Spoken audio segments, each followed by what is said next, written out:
Hey guys, welcome back. So in this video we will talk about the determinants of tourism demand. We have different measures through which we can determine what tourism demand is there. Now what is tourism demand? It is total number of people who are traveling, who are willing to become a tourist, who are taking trips, who are willing to travel, who are willing to buy travel services, who are willing to visit a destination other than their work.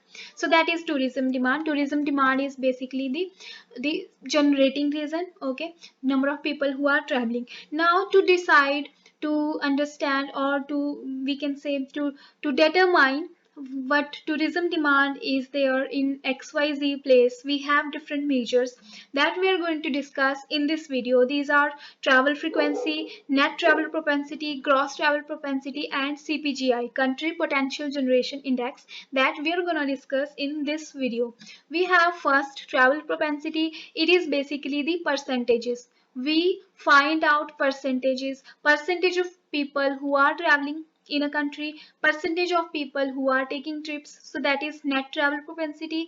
And we count average number of trips taken in a country, that is gross travel propensity. Here in net travel propensity we count people who have taken at least one trip, okay. So population that has taken one trip at least will be, if we count them, then it will be net travel propensity. But if we are counting total number of trips to decide, both are percentages of actual demand, actual tourism demand, actual tourism trips. What is demand?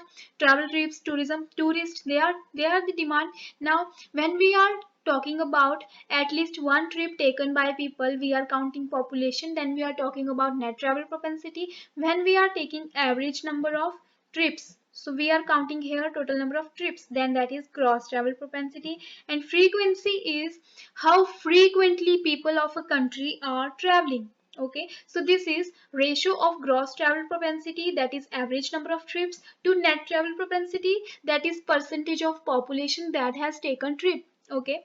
We have a country of 10 people, we have a village, we have 10 people, okay. Now out of 10 people, 5 people are taking trips, okay. So net travel propensity will be 5 divided by 10 into 100, okay. That will be net travel propensity. 5 divided by 10, that will become 1.2 into 100, then propensity will be 50, okay. Then 50 will be net travel propensity. Now out of these 5, one has taken 2 trips, second has taken 4 trips, third has taken 3 trips, okay. And uh, fourth has taken 1 trip, and fifth has taken 5 trips. How many they become? 2, 4, 6, 9, 10, 15. Total trips becomes 15. 15 divided by same population, that is of 10, okay.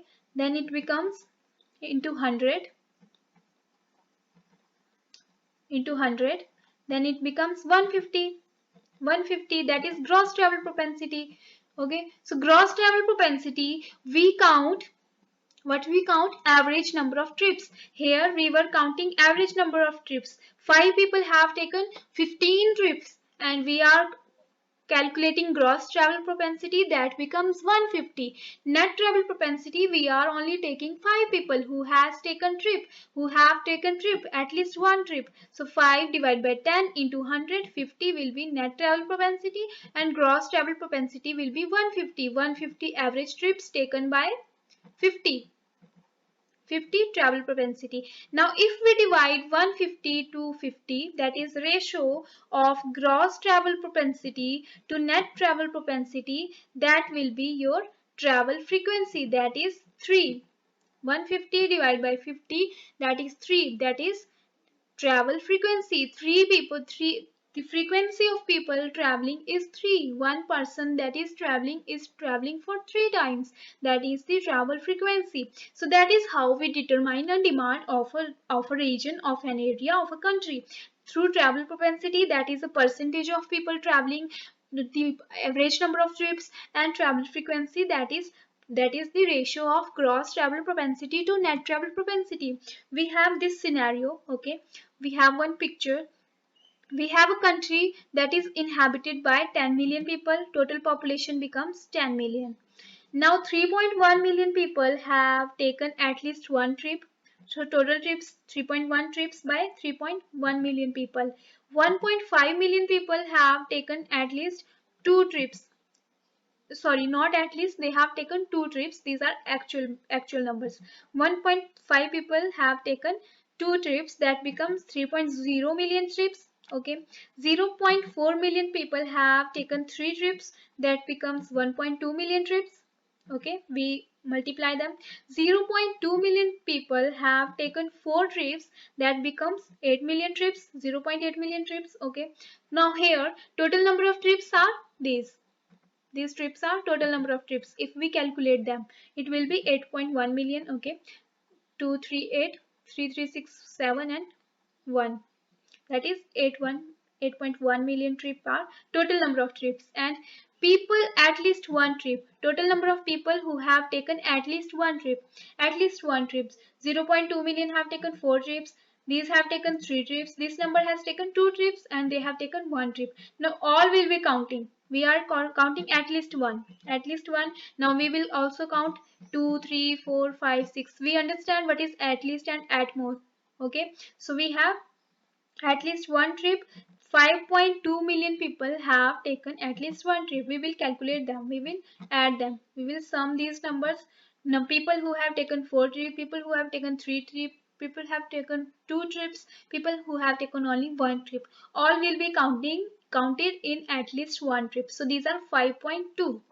Now net travel propensity will be people who have taken at least one trip. Number of population taking at least one trip, that will be 5.2 divided by total population, that was 10 million. 5.2 divided by 10 into 100. This is how percentages are calculated. Now travel propensity, what travel propensity is, it is propensity, it is percentage of people who are taking trips, percentage of people who are traveling. Now it becomes 52%. Okay, net travel propensity of people traveling from XYZ country is 52. But gross travel propensity will be total number of trips. Total number of trips were 8.1 million trips. 8.1 million trips. So 8.1 divided by 10 into 100. 10 is the total population of country. So 81% is gross travel propensity. Average number of trips. Average percentage of trip. Okay, from a country. So that is average. Now how frequently people are traveling, that we will calculate by calculating the ratio of gross to net.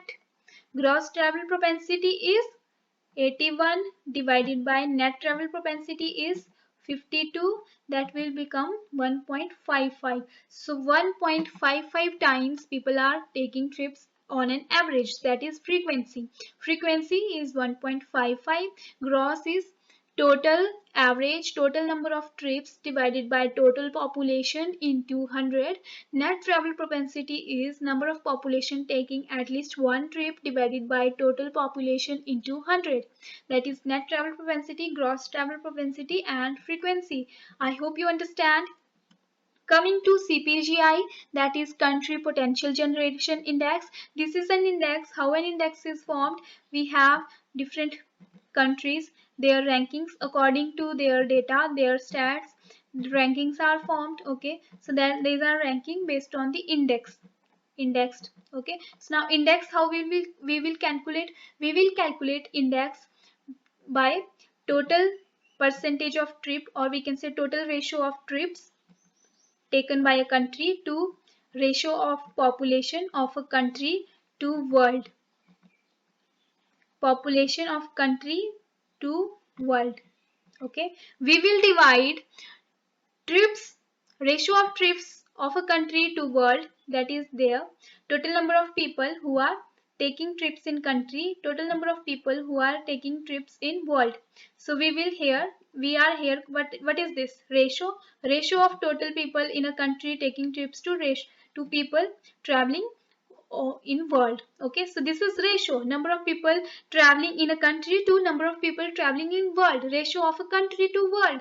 And here we have ratio of population, population of a country and population of world. Now dividing these two, we will get a number, that is CPGI. If that number is more than 1, that we can conclude that that country has high tourist generating country, that high tourism demand, that country has higher generating, that region is higher tourism generating region. That is it. Okay, CPGI is basically measure of country's potential to generate trips, how much potential that country has to generate trips, that we decide through, we take total number of people of a country that are taking trips. Okay, then we divide it to total number of people taking trips in world. Now we divide this whole number, whole figure, to total number of people in country, that is total population divided by total population in world. Okay, for example, we will take small numbers. Okay, we have a country where there's population of 10, and in world we have population of 100 who are taking trips. Now we have total population in a country 50, and total number of population in world is 500. That is it. How we will count it? Now it will be 1 upon 10, and this will be 1 upon 10. 1 upon 10 divided by 1 upon 10, this will be 1. Total number will become 1. 1 upon 10, that will be get multiplied, 10 will go in numerator and 1 will go into denominator. This is how calculation happens in mathematics. So this is 1. So if a index is 1, country's index, that is CPGI number comes 1, that will decide, that will ensure that country is high generating region. And if the number is more than 1, that will decide it's higher number, then we can form an index. Also their ranking also we can show through CPGI, which index, on which rank our country's index is. So that is basically the concept of CPGI. And travel propensity and travel frequency, that are the determinants of tourism demand. Tourism demand is determined through these measures. These are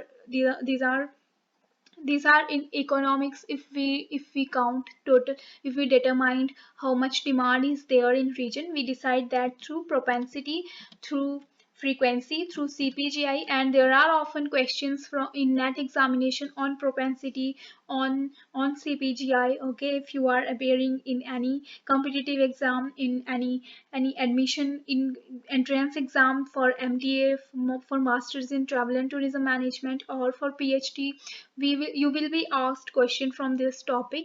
So you should know what is travel propensity, what is gross travel propensity, what is net travel propensity, what is frequency, what is CPGI. So that's the end of video. I hope you understand. I hope you like this video. Stay tuned to our channel, keep watching our videos. Thank you, have a great day.